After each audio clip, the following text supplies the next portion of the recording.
Basically अब हम discuss करेंगे रूल ऑफ लॉ के बारे में। तो what is the meaning of rule of law? तो बेसिकली ये कॉन्ट्रीब्यूशन, रूल ऑफ लॉ को भारत में लाने का कॉन्ट्रीब्यूशन ब्रिटिश कॉन्स्टिट्यूशन के द्वारा दिया जाता है। बेसिकली ये एक प्रकार की आइज है जो जो हर पर्सन के ऊपर रखते हैं कि वहां वो हर व्यक्ति लॉ को फॉलो कर रहा है कि नहीं कर रहा है, और इसमें कोई डिस्क्रिमिनेशन नहीं होता है। ये आई हर पर्सन के ऊपर रखी जाती है, इस रिस्पेक्टिव कि वो बड़ा है कि छोटा है, कोई बड़ा गवर्नमेंट अधिकारी है या ऑर्डिनरी सिटीजन है, या कोई बड़ा बिजनेसमैन है, या या कोई गरीब पर्सन है, सबके लिए ये लॉ इक्वल है। It also means the eye of law there is no privilege of any class. और इसका मतलब ये है, ये लॉ के ऊपर नजर रखता है और इसके लिए कोई भी विशेष अधिकार वाली क्लास नहीं है। ठीक है, everybody will be equal apart from social status, irrespective to they, हर किसी की भी सोशल स्टेटस के विरुद्ध ये सबके लिए इक्वल है। ठीक है, और पनिश करता है हर व्यक्ति को अगर वो वायलेट करते हैं law.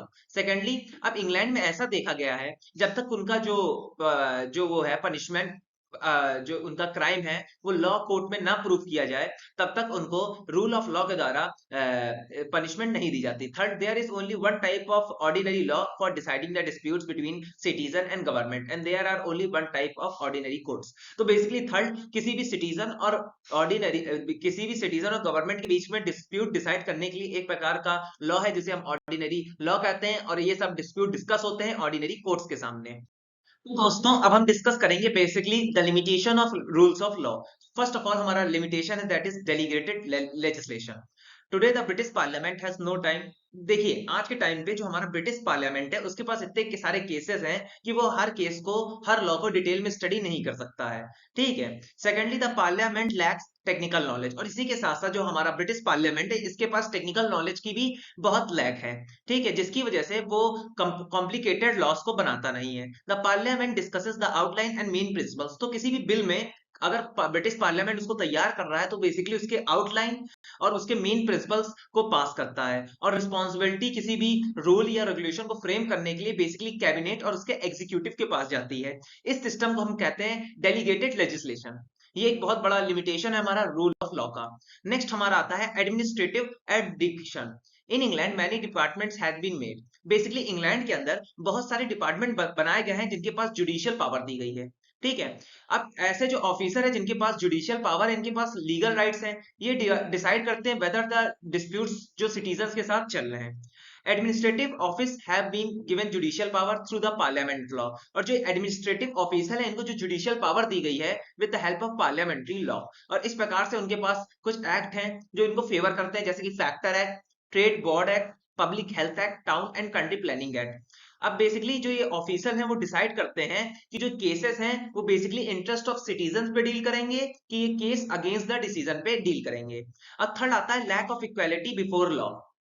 Many critics are the view that the principle of equality before law has been myth in England। अब यहाँ पे एक बहुत बड़ा क्रिटिक्स कहते हैं कि जो इक्वालिटी का प्रिंसिपल है वो इंग्लैंड में एक प्रकार का मिथ। कैसे? दे से 1947 Crown Proceeding Act was passed, and in spite of this act the public servant enjoy the privilege and immunities। तो बेसिकली इंग्लैंड के अंदर 1947 में एक क्राउन प्रोसीडिंग एक्ट लागू किया, जिससे जो गवर्नमेंट ऑफिसर है उनको कुछ प्रिविलेजेस और इम्यूनिटीज दी गई, इसलिए वहां पे लैक ऑफ इक्वालिटी माना जाता है। For example public authority protection act, इसी के एक एग्जाम्पल है हमारा पब्लिक प्रोटेक्शन एक्ट 1893, जो कि अमेंड कर दिया गया था, मतलब इसमें चेंजमेंट लाया गया था अंडर सेक्शन 21 एंड 1939।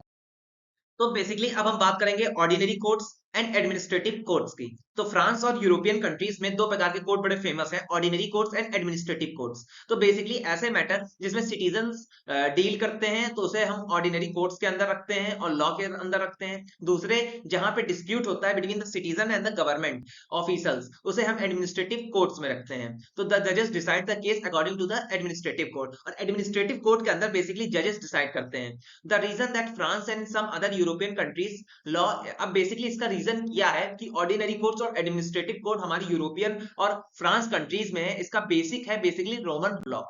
नेक्स्ट आ रहा है हमारा justification of the system, how the system of work. अब बेसिकली क्वेश्चन अराइज होता है, क्या जस्टिफिकेशन है सिस्टम का, कहां से ये सिस्टम वर्क करना स्टार्ट करता है? तो हमारे एक बहुत पॉपुलर स्कॉलर हैं, दैट इज डीसी।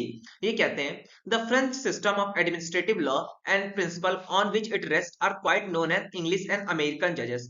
तो बेसिकली डेस्सी कहते हैं जो ये हमारा एडमिनिस्ट्रेटिव सिस्टम है, French based administrative system of law, इसको हम इंग्लिश और अमेरिकन जजेस और लॉयर्स भी कह सकते हैं। The statement was probably correct at the time. अगर हम 1885 की बात करें तो ये स्टेटमेंट कुछ हद तक सही भी साबित होता है। अब डीसी ने अपनी book law of the constitution में इस बात का चर्चा किया है, but today it is not true because in England many law has been pass through which departments में have give their power to settle the departmental dispute. लेकिन आज के टाइम पे अगर हम इंग्लैंड की कंडीशन देखें तो ये जो हमारा जस्टिफिकेशन वाला सिस्टम है ये ट्रू नहीं साबित होता है। क्यों? क्योंकि यहाँ पे बेसिकली जो लॉ पास होता है वो बेसिकली डिपार्टमेंटल डिस्प्यूट्स को भी सॉल्व करता है। दिस आल्सो इन इंडिया, और यही प्रकार का केस हमारा इंडिया, अमेरिका और अदर कंट्रीज में और डेवलपिंग कंट्रीज या डेवलप कंट्रीज में चल रहा है। तो दोस्तों राधे राधे। अगर आपको कॉन्सेप्ट मेरा जस्टिफिकेशन और इससे रिलेटेड कॉन्सेप्ट पसंद आया तो लाइक सब्सक्राइब शेयर कीजिएगा एंड राधे राधे दोस्तों।